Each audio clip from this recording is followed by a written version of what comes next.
بسم اللہ الرحمن الرحیم۔ حفاظت دین سے متعلق آج ہماری 5ویں نشست ہے، جس میں ہم حفاظت دین کے 4 بنیادی اسباب میں سے چوتھے سبب یعنی فقہا اور علماء امت کی خدمات کے حوالے سے جاننے کی کوشش کریں گے۔ جیسا کہ گزشتہ درس میں ہم نے فقہا اور علماء کی اہمیت اور ان کی ذمہ داریوں کے حوالے سے قرآن و سنت کی روشنی میں جانا تھا، ہم آج کی نشست میں ان کے ذریعے لی جانے والی خدمات کو سمجھیں گے جو قیامت تک آنے والے انسانوں کے لیے رہنمائی کا سبب بنی۔ سب سے پہلے تو ہم جانتے ہیں کہ فقہ کہتے کسے ہیں۔ اس علم کے ذریعے 2 بنیادی کام در حقیقت کیے جاتے ہیں۔ ایک، قرآن و سنت سے مسائل کو اخذ کیسے کرنا ہے۔ 2، اس علم کے ذریعے احکام الہی جاننے میں مدد ملتی ہے کہ آیا وہ فرض ہیں، واجب ہیں، سنت ہیں، مستحب ہیں، حلال ہے، حرام ہے، مکروہ ہے۔ ضرورت تدوین فقہ۔ اب ایک سوال پیدا ہوتا ہے کہ اس کی ضرورت کیوں تھی، جس طرح ہم نے ضرورت تدوین قرآن کے حوالے سے بات کی تھی۔ حفاظت دین چونکہ اللہ رب العزت کا وعدہ ہے، لہٰذا اس کے لیے اسباب کا انتخاب بھی اللہ رب العزت نے خود فرمایا۔ مثلا جس طرح تدوین قرآن کا کام حضرت ابوبکر کے دور میں لیا گیا، حفاظت قرآن کے لیے حضرت عمر کے دور میں تراویح کی بنیاد ڈلوا دی گئی، یا پھر حضرت عمر ہی کے دور میں ایک علمی شہر کوفہ قائم کروایا گیا جس سے حفاظ قرآن، حدیث، فقہا پیدا ہوئے۔ بالکل اسی طریقے سے حفاظت دین کے وعدے کی تکمیل کے لیے یہ توفیق اللہ نے مشہور تابعی حضرت نعمان بن ثابت، امام ابو حنیفہ رحمۃ اللہ علیہ کو دی، جنہوں نے 120 ہجری میں تدوین فقہ کی بنیاد رکھی۔ اب یہ جو فکر ہے یہ پیدا کیسے ہوئی؟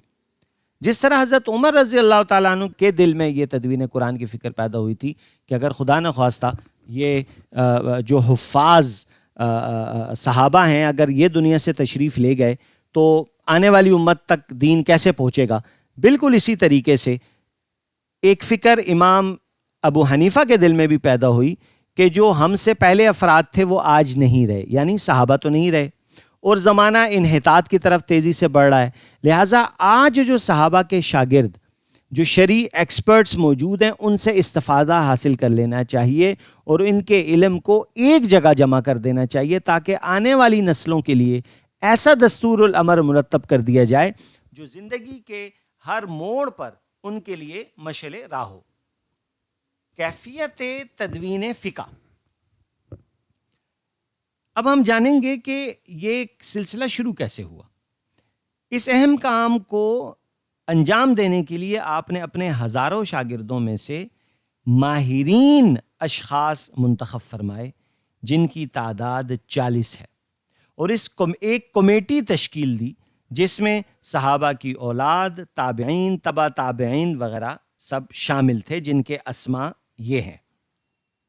یہ جماعت مفسرین، محدثین، فقہا، اہل لغت یعنی تمام فنون کے ماہرین پر مشتمل تھی، اور باقاعدہ فقہ کو مرتب کرنے کا عمل شروع کیا گیا جو 22 سے 30 سال تک قائم رہا۔ آج کے دور میں اگر ہم اس کی مثال دیکھیں تو کچھ ایسی بنتی ہے جیسے انسانی جسم کے تمام ماہرین ایک جگہ جمع کر دیے جائیں، جن میں ڈاکٹرز، حکماء، ہومیوپیتھک، ایکوپنچر، نیوٹریشنز وغیرہ سب جمع ہو کر جس میں انسانی پر غور کریں اور پھر کچھ مسلمہ اصول مرتب کر دیں ہمارے باڈی کے فنکشنز کو دیکھنے کے بعد۔ بالکل اسی طرح قرآن و سنت کے الفاظ، ان کے معنی، مراد، کن حالات میں کون سی آیت نازل ہوئی، کون مخاطب ہے وغیرہ وغیرہ، ان چیزوں کو سامنے رکھتے ہوئے اس دور کے مایہ ناز ماہرین کی جماعت نے پہلی بار فقہ کی بنیاد رکھی، جس کے نتیجے میں کم و بیش 12,90,000 مسائل قرآن و سنت سے اخذ کر کے مرتب کیے گئے، جسے آج ہم فقہ حنفی کے نام سے جانتے ہیں۔ تدوین کا طریقہ یہ تھا کہ کسی خاص باب کا کوئی مسئلہ پیش کیا جاتا تو اس کے جواب میں، یعنی جو کمیٹی کے سامنے پیش کیا جاتا، تو ایک تو یہ تھا کہ سب اس کے اوپر متفق ہو جاتے اور سب اپنا ان پٹ دیتے۔ کبھی کبھار یہ بھی ہوتا کہ بحث بڑھ جاتی، کیونکہ بات ایک پوائنٹ ذہن میں رکھیے گا، وہ یہ کہ حضور صلی اللہ علیہ وسلم کی ذات تھی نہیں، نہ صحابہ موجود ہیں، اب حضور ہوتے تو وہی سے وہ بتا دیتے کہ بھئی یہ چیز ٹھیک ہے، یہ غلط ہے، لیکن جب یہ سورسز نہیں ہیں تو پھر آپ نے غور و فکر کرنا ہوتا ہے. جو بحث ہے اس سے مراد علمی بحث ہے. غور و فکر کر کے وہ میکسیمم انپٹ دیتے تھے سب اس کے اندر.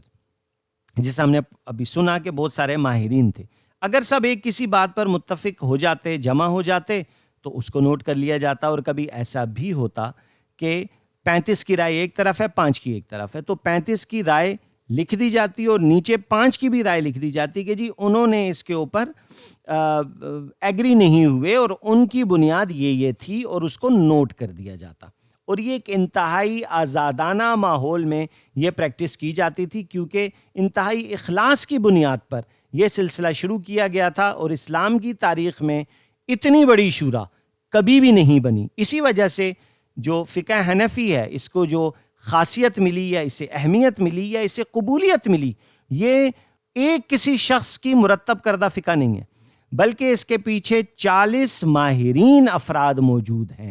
اب ہم آتے ہیں کہ طریقہ استنباط کیا تھا, یعنی یہ جو مسائل لکھے گئے یہ کیسے, کن بنیادوں پہ لکھے گئے. تو کرتے یہ تھے کہ سب سے پہلے تو کتاب اللہ میں جا کے دیکھتے تھے کہ بھئی کسی مسئلے کا فرض کرے اب نماز قائم کرو, تو ہمیں پتہ چل گیا جی قرآن میں حکم ہے, تو اب وہاں سے آپ کا مسئلہ حل ہو گیا. لیکن قائم کیسے کرو, تو طریقہ تو نہیں لکھا ہوا قرآن میں, تو آپ کو حدیث کی طرف جانا پڑے گا, یعنی دوسری سورس حدیث ہوتی تھی, وہاں جاتے تھے. پھر حضور کی زندگی میں بعض حالات ایسے ہیں کہ فرض کریں وہ مسئلے کا جواب آپ کو حضور کی زندگی میں نظر نہیں آ رہا. غور کیجئے گا, میں جملہ بول رہا ہوں نظر نہیں آ رہا, مل نہیں رہا نہیں بول رہا, نظر نہیں آ رہا, کیونکہ آپ کی لمیٹڈ سورسز ہوتی ہیں, تو جتنا آپ کے علم میں ہے آپ جاننے کی کوشش کرتے ہیں. نظر نہیں آیا تو آپ چلے گئے صحابہ کے پاس کہ اچھا یار چلیں دیکھیں حضور کی زندگی میں کیوں ہے, کیونکہ قرآن نے کہا ہے کہ نبی کی زندگی میں جھانکو, اور نبی فرماتے ہیں کہ تم میرے صحابہ کی زندگی میں جھانکو. اب وہ صحابہ کی طرف آ گئے, آثار صحابہ دیکھا, وہاں کچھ ملا تو اچھی بات, وہاں سے لے لیتے تھے مسئلے کو. اور اگر وہاں سے بھی کچھ نہیں ملا تو تب آخر میں اجتہاد کیا جاتا تھا. اجتہاد کے اوپر ایک مکمل انشاءاللہ ہم الگ سے کلاس رکھیں گے. بس فی الحال اتنا جان لیجئے کہ اجتہاد کا قطعاً مقصد یہ نہیں ہوتا کہ قرآن و سنت کے مقابلے میں آپ کو ایک نیا مسئلہ گھڑ لے, یہ حرام ہے. اجتہاد صرف اس صورت میں ہوتا ہے کہ جب واضح کوئی احکامات قرآن و سنت میں نہ پائے جائیں تو پھر آپ میکسیمم لمٹ پہ جا کے غور و فکر کرتے ہیں, اور اسی قرآن و سنت اور آثار صحابہ سے جو مزید کچھ اصول ملے ہوئے ہوتے ہیں ان کو سامنے رکھ کے آپ فیصلہ کرتے ہیں.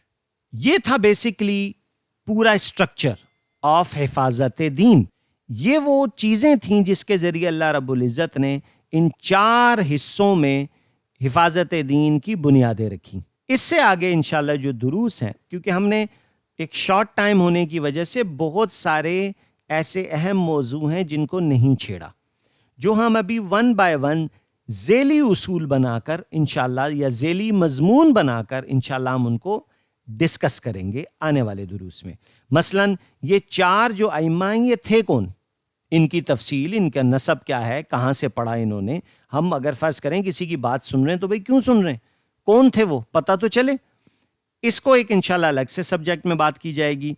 فقہ کے ذریعے کس طرح قرآن و سنت سے مسائل اخذ کیے جاتے ہیں, اس پہ الگ سے بات ہوگی. تدوین حدیث کیسے ہوئی, اس پہ الگ سے بات ہوگی. مثلا مفتی فتویٰ کیسے دیتا ہے, اس پہ بھی انشاءاللہ بات کریں گے.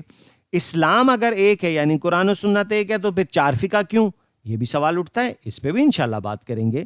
ہمارے لیے کس فقہ پر چلنا ضروری ہے اور ہم سب پر کیوں نہیں چل سکتے, اس کا بھی انشاءاللہ جواب ہوگا. پلس اس پورے عرصے میں یعنی آج 1400 سال گزر گئے, حفاظت دین کا جو ایک سلسلہ تھا وہ اور مزید کیا ہے, ہمیں تاریخ میں اور کیا معلوم ہوتا ہے, کیسے کیسے اس کی حفاظت کی گئی, کیا کیا چیلنجز آئے وغیرہ وغیرہ. یہ آنے والے وقتوں میں انشاءاللہ ہم اس کے اوپر تفصیل سے بات کریں گے. جزاکم اللہ خیر.